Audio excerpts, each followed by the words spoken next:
શ્રી ગણેશાય નમઃ. મિત્રો, આપ જોઈ રહ્યા છો યુટ્યુબ આપણી ચેનલ આવો સત્સંગમાં આપ સૌનું સ્વાગત છે. મિત્રો, આજે આપણે આ વિડીયોમાં સાંભળશું ગીતાજીનો સાર. ભગવાન શ્રી કૃષ્ણએ જે અર્જુનના વિષાદને દૂર કરવા, દુઃખને દૂર કરવા, અજ્ઞાનના અંધકારને દૂર કરવા માટે જે ઉપદેશ આપ્યો, જેને આપણે ગીતાજી કહીએ છીએ. શ્રીમદ ભગવદ્ ગીતા કે જે શ્રી વેદ વ્યાસજીએ રચેલું છે, મહાભારતનો અંશ છે. મહાભારત ગ્રંથ ખૂબ જ પવિત્ર છે. અજ્ઞાનના અંધકારને દૂર કરવા માટે ભગવાન શ્રી કૃષ્ણની વાણી એ ગીતાજી છે. ભગવાન શ્રી કૃષ્ણએ ગીતાજીમાં મુખ્ય બાબત શું કહી છે તે ટૂંકમાં જાણીશું. જો આપને આ વિડીયો પસંદ આવે તો લાઈક કરજો, શેર કરજો. આપ આ ચેનલ પહેલી વખત જોઈ રહ્યા છો તો સબસ્ક્રાઈબ કરી લેજો, જેથી આવનાર નવા વિડીયોની માહિતી આપ સુધી તુરંત પહોંચી શકે. ધન્યવાદ. શ્રીમદ ભગવદ્ ગીતાનું વર્ણન સ્વયં ભગવાન શ્રી કૃષ્ણએ મહાભારતના યુદ્ધના પ્રારંભમાં જ કરેલું છે. એવો વિશ્વાસ છે કે મહાભારત પાંડવ અને કૌરવની વચ્ચે જે સુલહ હતું તે સંભવ ન હતું. ત્યારે યુદ્ધ થયું. કુરુક્ષેત્રમાં યુદ્ધના મેદાનમાં ભગવાન શ્રી કૃષ્ણએ સ્વયં જ અર્જુનને ભગવદ્ ગીતા ઉપદેશ આપેલો છે. શ્રીમદ ભગવદ્ ગીતા આપણા સુધી કેવી રીતે પહોંચી તેનું પણ એક સુંદર વર્ણન છે. ભગવાન વેદવ્યાસજીએ આ શ્રીમદ ભગવદ્ ગીતાની રચના કરી છે. કહેવાય છે કે વેદવ્યાસજીએ જ્યારે ધૃતરાષ્ટ્રને, કે જેઓ આંખે અંધ હતા, તેઓને દિવ્ય દ્રષ્ટિ આપવા માટે આવ્યા. વેદવ્યાસજી સમર્થ હતા, ભગવાન શ્રી નારાયણના જ અવતાર માનવામાં આવે છે. ત્યારે ધૃતરાષ્ટ્રે આંખ ન માંગી, પરંતુ પોતાના સારથી સંજયને એ દિવ્ય દ્રષ્ટિ આપવા માટે ભગવાન વેદવ્યાસજી પાસે આશીર્વાદ માંગ્યા હતા. ત્યારે વેદવ્યાસજીએ સંજયને દિવ્ય દ્રષ્ટિ આપી. જે યુદ્ધ કુરુક્ષેત્રમાં ચાલતું હતું તે સંજય જોઈ શકતા હતા અને તેનું વર્ણન તેઓ રાજા ધૃતરાષ્ટ્રને સંભળાવી રહ્યા હતા. અને વેદવ્યાસજીએ આ આખું મહાભારતનો ગ્રંથ રચ્યો, જેમાં ગીતાજી પણ આવી જાય છે. ગીતામાં લગભગ 700 શ્લોક છે અને જે મનુષ્યના જીવનમાં મહત્વપૂર્ણ ભાગ ભજવે છે. આધ્યાત્મિક રૂપે પ્રગતિ કરવા માટે પણ ગીતા અધ્યાય અવશ્ય સાંભળવા જોઈએ, વાંચવા જોઈએ. સાક્ષાત ભગવાન શ્રી કૃષ્ણની વાણી હોય, ઘણી પવિત્ર છે. ગીતાજીમાં કુલ 18 અધ્યાય છે. તે 18 અધ્યાયનું વાંચન કરવામાં આવે છે, સાંભળવાનો પણ મહિમા છે. મનુષ્ય જીવન મળે, યોનિ મળે એટલે સાથે સુખ દુઃખ પણ હોય છે. શું કરવું, શું ન કરવું તે વિસામણ પણ મનુષ્ય જીવનમાં આવે છે. ત્યારે શ્રીમદ ભગવદ્ ગીતાને સાંભળવાથી કે વાંચવાથી તે સમસ્યાનું સમાધાન અવશ્ય પ્રાપ્ત થાય છે. અર્જુન જે રીતે દુવિધામાં પડ્યા અને ભગવાન શ્રી કૃષ્ણએ તેની દુવિધા મટાડી, ધર્મનો માર્ગ ચીંધ્યો, એવી જ રીતે 5000 વર્ષો પહેલાં જે ભગવાન શ્રી કૃષ્ણએ અર્જુનને સમજાવ્યું છે ગીતાજી દ્વારા, એ આજે પણ એટલું જ લાભકારી છે. જ્યારે પણ મનુષ્યના જીવનમાં કોઈ સમસ્યા આવે અને પોતે મૂંઝાય તો ગીતાજીમાં એ સમસ્યાનું સમાધાન અવશ્ય પ્રાપ્ત થાય છે. જેટલી વાર આપણે ગીતાજી સાંભળીશું, વાંચીશું, એટલી વાર નવીન જ્ઞાન પ્રાપ્ત અવશ્ય થાય છે. જેમ અર્જુનની દશા હતી અને અર્જુનના અજ્ઞાનના અંધકાર દૂર થયા, એવી જ રીતે કોઈ પણ મનુષ્ય આ ગીતાજીનો પાઠ કરે, સાંભળે, તેના અજ્ઞાનના અંધકાર અવશ્ય દૂર થાય છે, ધર્મનો માર્ગ પ્રશસ્ત થાય છે. ગીતાજીમાં ભગવાન શ્રી કૃષ્ણએ શું કહ્યું છે? 18 અધ્યાયમાં નિચોડ આપણે કાઢીએ તો ગીતાજીનો સાર આ પ્રમાણે છે. ભગવાન શ્રી કૃષ્ણએ ગીતાજીમાં કહ્યું છે કે શા માટે વ્યર્થ ચિંતા કરવી, શા માટે વ્યર્થ ડર રાખવો? આપણને કોણ મારી શકે છે? આત્મા જન્મ લેતી નથી કે મરતી નથી, માત્ર શરીર જ જન્મ લે છે અને મૃત્યુ પામે છે. જે થયું છે તે સારું થયું છે અને જે થવા જઈ રહ્યું છે તે પણ સારું થશે અને જે થશે તે પણ સારું થશે.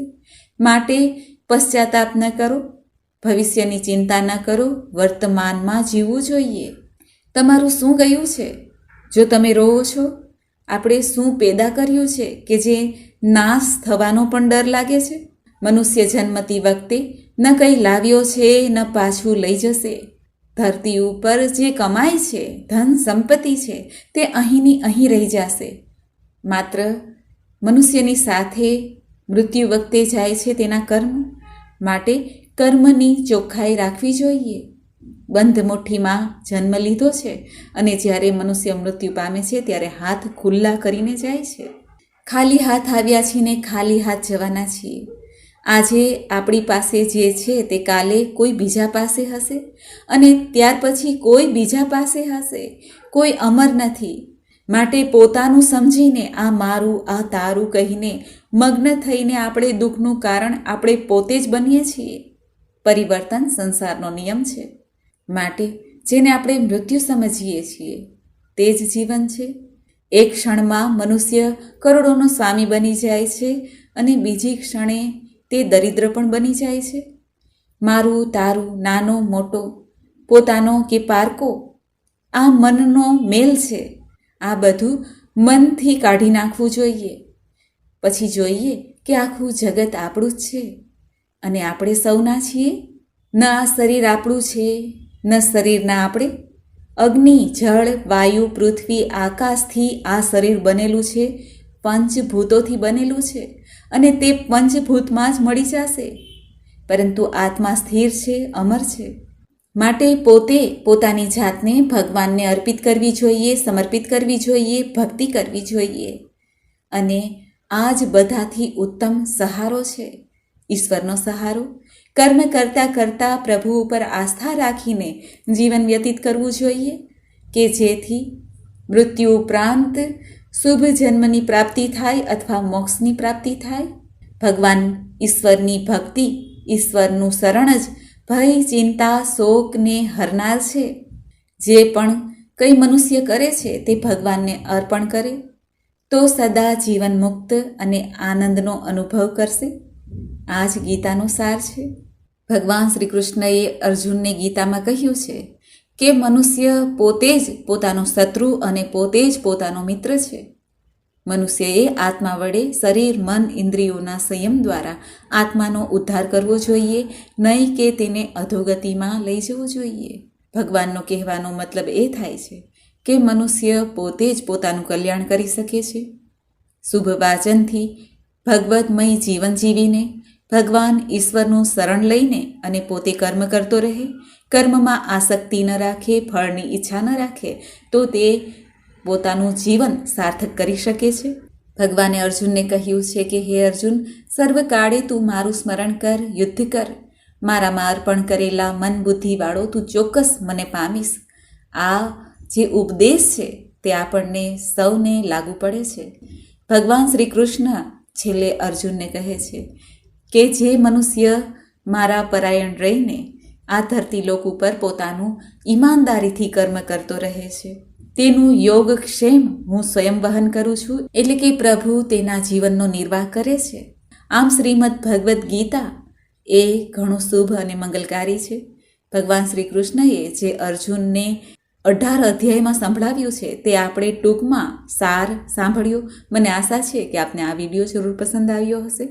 શ્રીમદ ભગવદ્ ગીતામાં એ જાણવા મળે છે કે જે મનુષ્ય ભગવાન શ્રી કૃષ્ણનો આશ્રય રાખે છે, પરમપિતા પરમાત્માનો આશ્રય લઈને ધર્મના માર્ગ ઉપર ચાલે છે, ધર્મના માર્ગને પોતે જીવનમાં ઉતારે છે, ત્યાં જ લક્ષ્મી, વિજય, ઐશ્વર્ય અને અવિચળ નીતિ છે. ભગવાન શ્રી કૃષ્ણની કૃપા જ્યાં છે ત્યાં ધર્મ અને વિજય છે. અને જે મનુષ્ય ભગવાન શ્રી કૃષ્ણનું શરણ લઈને કર્મ કરતો રહે છે, પોતાનું જીવન નિર્વાહ કરતો રહે છે, તેની ઉપર પ્રભુ સદૈવ પ્રસન્ન રહે છે, કૃપા દ્રષ્ટિ રાખે છે. તેને કોઈ વાતની કમી રહેતી નથી. ભુક્તિ અને મુક્તિ પ્રાપ્ત કરી શકે છે. એવા ભગવાન શ્રી કૃષ્ણને આપણે વંદન કરીએ છીએ, કોટી કોટી પ્રણામ કરીએ છીએ.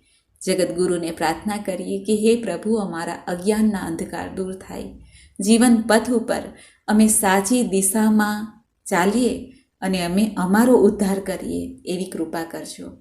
બોલો ભગવાન શ્રી કૃષ્ણની જય. શ્રી કૃષ્ણ ગોવિંદ હરે મુરારે, હે નાથ નારાયણ વાસુદેવ, વટસ્ય પત્રસ્ય પુટીશયાનમ બાલમુકુંદ મનસા સ્મરામી. બોલો ભક્ત વત્સલ ભગવાન શ્રી કૃષ્ણની જય. મિત્રો, મને સાંભળવા માટે ધન્યવાદ. આપ સૌને મારા જય શ્રી કૃષ્ણ.